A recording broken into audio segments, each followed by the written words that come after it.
السلام علیکم. عزیز الرحمن حازم یم د عربي ژبې ښوونکی. افغان ری چینل ته په خیر راسئ.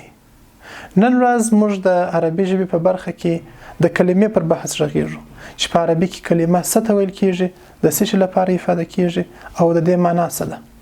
خو مخکې له دې څخه چې درس پیل کوو، تاسو افغان ری چینل سبسکرایب کړئ ترڅو د عربي ژبې د نورو برخو څخه هم برخمن شئ.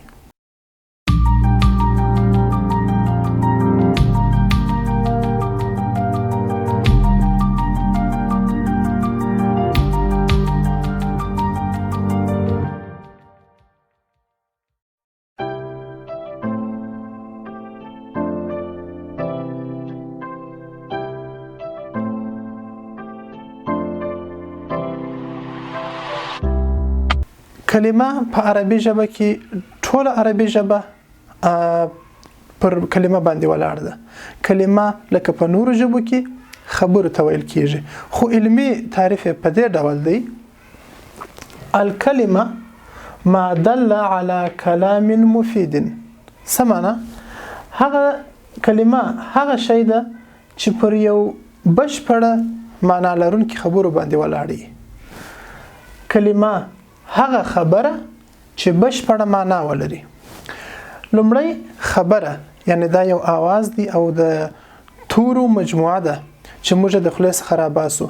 هغه خبره چې بشپړه معنا ولري. بشپړه معنا په دې مطلب دا دی چې یو مخاطب ته باید زموږ پیغام ولېږدي. په دې معنا کچېرې یو خبره خو بشپړه نه وي، معنا ونه لېږدي، پیغام ونه لېږدي، هغه په عربي کې کلمه نه بلل کیږي. کلمه معنا کلام. د کلام هم دا تعریف دی: ما دل على كلام مفيد. هغه چې بشپړه معنا ولري، هغه خبره چې بشپړه معنا ولري، هغه خبره چې بشپړه معنا ولري. مثلا احمد فی البيت. احمد په کور کې دی. احمد فی البيت، احمد په کور کې دی. په پښتو کې چې موږ پر یو شی باندې حکم کوو، دی یا نه دی، کدا غور سره راغلی د عربي ژبه کې د کلام یا د کلمې په معنا باندې دی.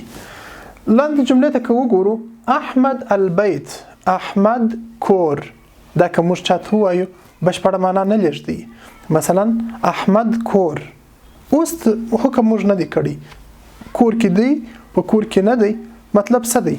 احمد البيت هیڅ معنا نه لري. معنا لري په انفرادي شکل باندې. احمد د احمد د انسان د لپاره معنا لري، البيت د کور د لپاره معنا لري. خو کچېرې د دې دواړو مجموعه موږ سره یو ځای کو، احمد البيت بشپړه معنا نه لري، نو په عربي ژبه کې دا ته موږ کلام یا کلمه نس ویلی. دا کلام نه دی. خو لوړه جمله احمد فی البيت، احمد په کور کې دی، دغه پر معنا لري په بشپړه معنا باندې، نو دې ته موږ کلمه ویل کیږي. خلاصه دا چې په عربي ژبه کې کلمه په دې معنا هغه خبره ده چې پر او بشپړه معنا ولري. د نن ورځې د درس لپاره همدومره وو، او د نورو علمي موضوعاتو او د عربي ژبې په برخه کې افغان ری چینل سبسکرایب کړئ.